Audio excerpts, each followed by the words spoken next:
మూడోసారి ఎమ్మెల్యేగా గెలిచి చంద్రబాబు నాయుడు ఆశీస్సులతో మంత్రి అయినప్పటికీ మదర్ తెరెసా సేవా స్ఫూర్తితో రాజకీయాల్లోకి వచ్చానని, ఏ లక్ష్యంతో అయితే రాజకీయాల్లోకి వచ్చానో ఆ లక్ష్యం మానవత్వాన్ని చాటుకోవటమని, అందుకే నా నియోజకవర్గంలో నేను మొదట చేపట్టిన పని నాకు ఇష్టమైన డాక్టర్ బిఆర్ అంబేద్కర్, బాబు జగజ్జీవన్ రావు విగ్రహాలకు స్లాబ్ నిర్మాణ పనుల్లో శ్రమదానంలో పాల్గొన్నానని మంత్రి నిమ్మల రామానాయుడు అన్నారు. పశ్చిమ గోదావరి జిల్లా యలమంచిలి మండలం ఆర్యపేటలో డాక్టర్ బిఆర్ అంబేద్కర్, బాబు జగజ్జీవన్ రావు విగ్రహాలకు స్లాబ్ నిర్మాణం చేపట్టిన మంత్రి నిమ్మల రామానాయుడు నిర్మాణ పనుల్లో స్వయంగా ఇసుక కంకర మోసి కార్మికులతో కలిసి స్లాబ్ నిర్మాణ పనుల్లో పాల్గొన్నారు. 2024లో శాసనసభ్యుడిగానే కాకుండా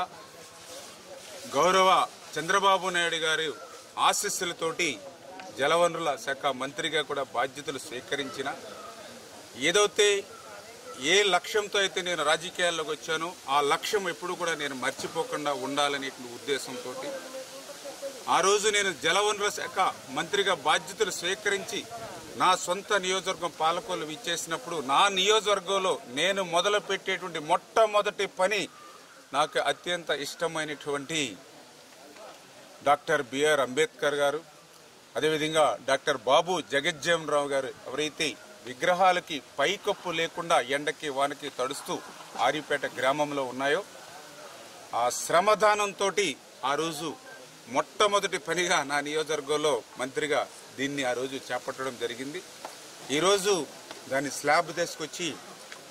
అవకాశం ఉన్నప్పుడల్లా శ్రమదానం ఆ పనుల్లో చేస్తూ, ఎందుకంటే ఏదైతే నా నియోజకవర్గంలో ఇట్లా డాక్టర్ బిఆర్ అంబేద్కర్, బాబు జగజ్జీవన్ రావు గారు ఎన్నో విగ్రహాలు మరి ఇంకా ఇట్లా పైకప్పు లేకుండా ఉన్నాయి. ఖచ్చితంగా రాబోయేటువంటి రోజుల్లో నియోజకవర్గంలో ఉన్నటువంటి ఏవైతే ఈ యొక్క మహనీయుల యొక్క విగ్రహాలు ఏవైతే ఉన్నాయో వాటన్నిటికీ కూడా ఇటువంటి శ్రమదానంతో, దాతల సహకారంతో వాటన్నిటికీ కూడా పైకప్పులు నిర్మాణం చేయాలనేది ఒకటి. అదేవిధంగా నేను ప్రచారంలో కానీ ఇతరత్ర గ్రామాలకి వార్డుల్లోకి వెళ్తున్నప్పుడు ఎంతోమంది నిరుపేదలు, తల్లిదండ్రులు లేక కొంతమంది పిల్లలు అంగవైకల్యంతో, కొంతమంది రేపు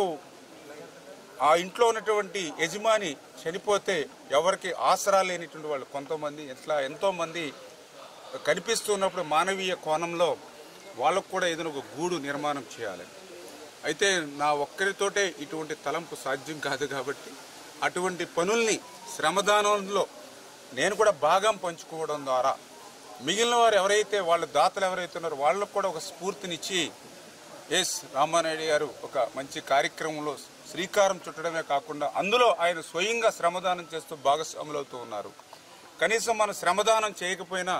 ఇతరత్ర మనకి ఏ రకంగా అయితే ఉపయోగపడగలిగితే ఆ రకంగా ఆ పేదలకి, ఆ బడుగు బలహీన వర్గాల వారికి ఉపయోగపడతామనేటువంటి ఒక స్ఫూర్తిని ఇవ్వాలనేటువంటి ఆలోచనతో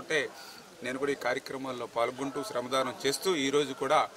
మరి ఈ యొక్క అంబేద్కర్, బాబు జగజ్జీవన్ రావు పైప్ కప్పు మరి పనుల్లో కూడా నిమగ్నమై శ్రమదానం చేయడం జరిగింది.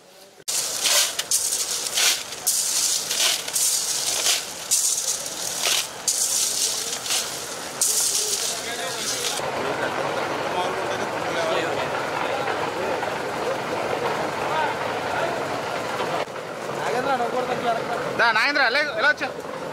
దా రావాలి స్పీడ్గా.